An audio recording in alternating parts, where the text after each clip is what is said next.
Hey YouTube, how you doing? Always got to start my video out with the Yinzer talk because I'm from the Berg originally. So we like to use the term Yins.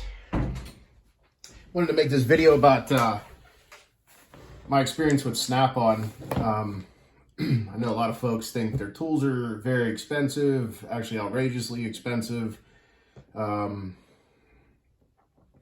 Some feel that their service is not so good for what you pay, but I'm 46 years old and have been dealing with their tools since I was very young, and their drivers, which bring the tools to your shop. Back in my 20s, I did car audio, remote starts and alarms mainly. I didn't get into any of the customization stuff. That I wasn't skilled like that to do those things. But I did a lot with relays, actuators, diodes, resistors, door locks, power windows, all that fun stuff. And that's the meat and potatoes for remote starts and car alarms. So that's kind of how my career started, what I do now.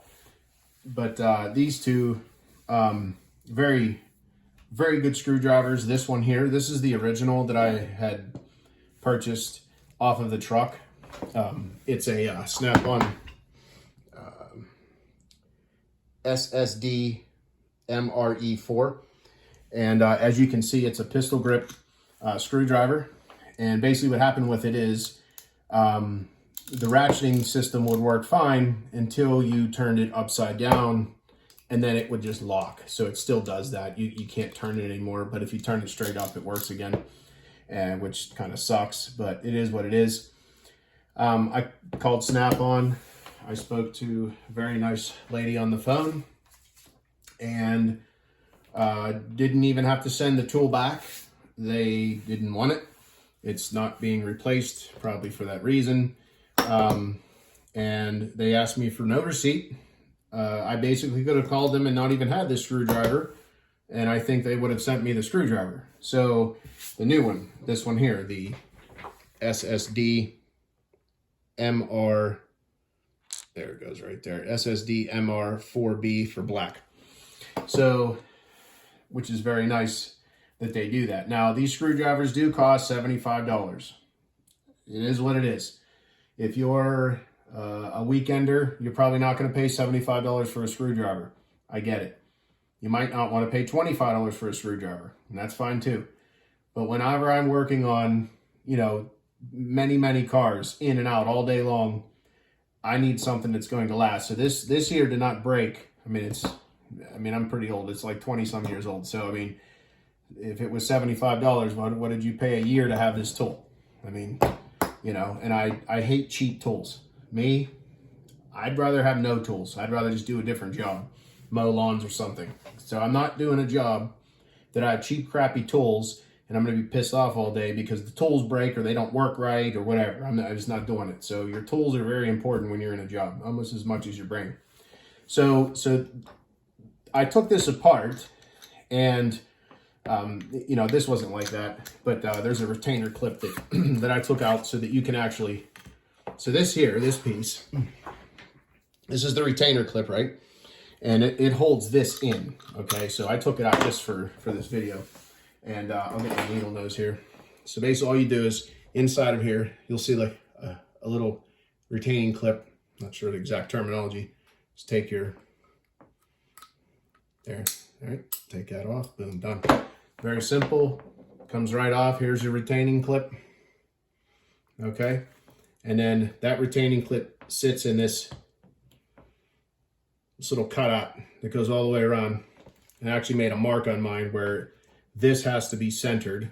Once this closes, it has to be centered over this for it to fit inside of said gap. So you can put this back on top and it locks in. So when this is in here, this piece was like that so that this can't come in and out, but I took it off. So anyway, inside of here is all the pieces. The mechanism that this sits inside of is right here. Okay, and then this rotates around. When you move the selector back and forth from left and right, it rides inside of this here and it pushes these little springs, you know, the mechanism against the spring, so it can only turn one way, the other way it's locked. Or if you put it in the standalone, like the middle, so you have left and right, and you put it in the middle, then it won't, it's just a fixed screwdriver at that point. And it just broke. And no matter what I do, I can't fix it. It is what it is. I've tried to oil it and whatever. I mean, it's just, I'll just probably put it in the Goodwill bin or something. Hopefully somebody could do something with it. But this one here, it's you know, same thing, but they don't have a pistol grip. I don't really care. I like the pistol grip, you know, the way it was in my hand, and it was good. Like if I was working on a dash, you know, so that if I'm in a dash, it's not in my face. My hand is kind of off to the side where I can be looking in here, and I'm not, my hand isn't right next to my face. So, and I can ratchet it. But yeah, I had no problems with them. And there was a gentleman, let's see what his name is on YouTube. Looks like his name is actually Brian as well. Brian 916, Bryan 916. And he had 5 reasons that you should not buy Snap-on tools. And this isn't anything against him. He's a super cool guy, seems like it. And he said the same thing. He's not on there to bash Snap-on. And I'm not here, I don't own stock in them or whatever. I mean, if they're probably traded, who knows. But I have nothing to do with Snap-on. They don't pay me any money. I make $0 from Snap-on. So I made a list. And the reasons that I would pay the money for this screwdriver is, if you've ever gone to Home Depot or Lowe's, go find someone to help you. First of all, you got to run around the store and go find someone. Okay, so once you find somebody, they probably don't know anything about tools. So reason one, I don't know if that's 2 reasons, but one, the employees, the support, I guess it'd be one reason. They're not going to know anything. If you say, I need a particular tool, they're just not there. Okay, they're not paid for that. They're paid to move inventory around. Inventory comes in the back of the store, it goes out the front of the store. That's their job. They're not there to, you know, get into details. They're not. That's not their expertise. There's no tool experts running around in there that I'm aware of. I mean, I guess there are some in the plumbing section. Maybe they know, but again, if they knew all things about plumbing, they'd be out making $100 an hour putting plumbing stuff in. So how about if it's not in stock? And again, yes, you can go in those trucks and they may not have this screwdriver in stock, but I got to tell you, every time I went in one of those giant trucks, if I needed a 1/4-inch driver or something for my Snap-on tools, he had it. You know, I think his name was Eric Eismont. Very good supply guy in the Bird, and I never had a problem with the guy. So he's very good. So kudos to him. But they have many things. You can just walk in and it's literally a rolling toolbox. So the other thing that I would bring up, and I guess this will be the 3rd reason, is Craftsman tools are trash. I don't care what anybody says. Maybe back in the day they were great tools.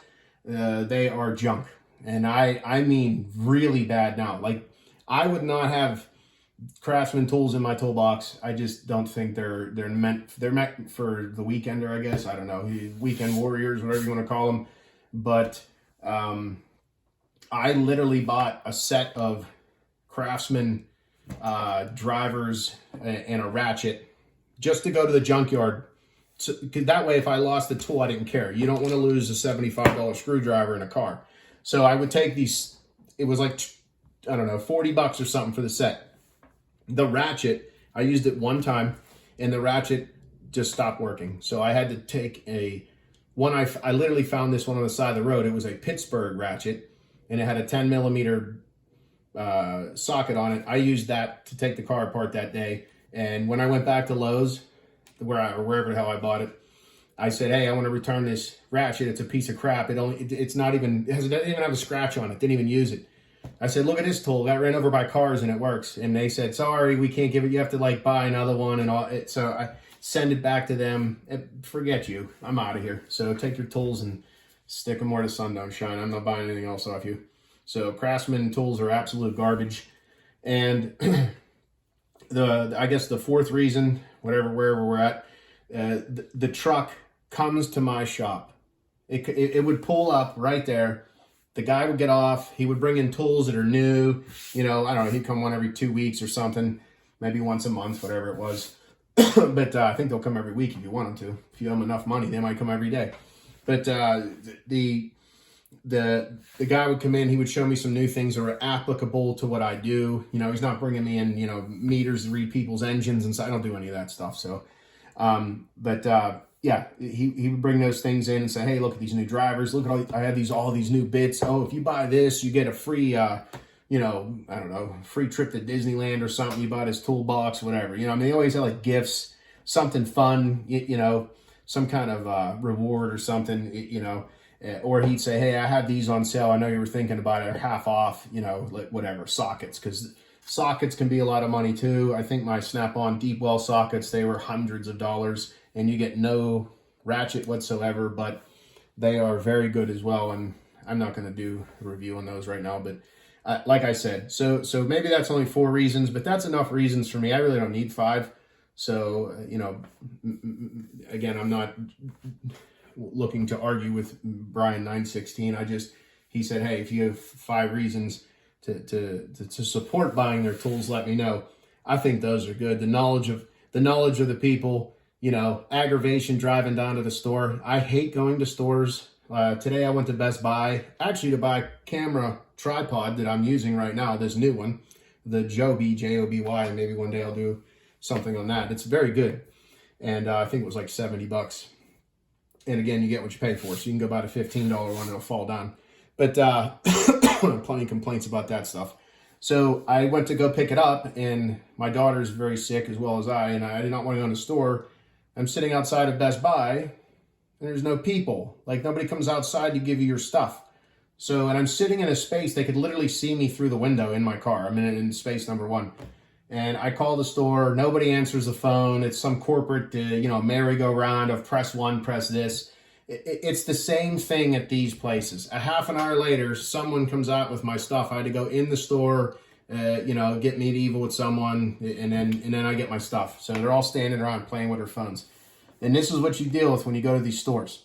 These people don't care, you know, for the most part. They're not there, you know, to make sure you got the right tools. They don't care about that. They're moving inventory, you know, and to find it, if it's in stock, good luck. And then whenever they told me, I said, hey, I want to replace this, it's lifetime warranty. Yeah, Craftsman. Yep, it is lifetime warranty, absolutely. She said, but you have to send it to Craftsman. I said, what the hell? What am I going to do that for? I'm not sending it to them. I'm just going to throw it in the trash, you know, or give it to Goodwill and somebody can have the rest. I'm done. I'm not buying anything else. But Snap-on gives it to you right there. Literally, I've had Phillips heads, the standard set that I have, which is very nice as well. It comes with a ratcheting screwdriver, different than this. It's soft, and it has fixed screwdrivers, flat and cross. So they literally will unbolt this section out and bolt your new one in, and you're done. No questions asked. If you round the ends off, they don't even ask you what you did with it. You know, the pry tool warning, there's all these, it says don't use as a chisel or a pry tool. It always says it right there. Don't use as chisel or pry tool, which, you know, I don't know if anybody listens to that or not, but so yeah, at the end of the day, you know, for me, to each his own. I think certain tools from them, yes. Sockets, ratchets, screwdrivers, that is the meat and potatoes of your day. They're second to none. I like them, and I'm sure Mac and Mac Tools and all those different other, they're in the same boat. They're making tools that are of quality, and they're USA tools. So it's right there, Snap-on USA. So hopefully they're still made in the USA, and it's not saying that Snap-on's in the USA, but hopefully we're keeping money in our own borders here. But yeah, if you have any questions, feel free. But I thought that would be some reasons why to buy Snap-on tools. Take care now.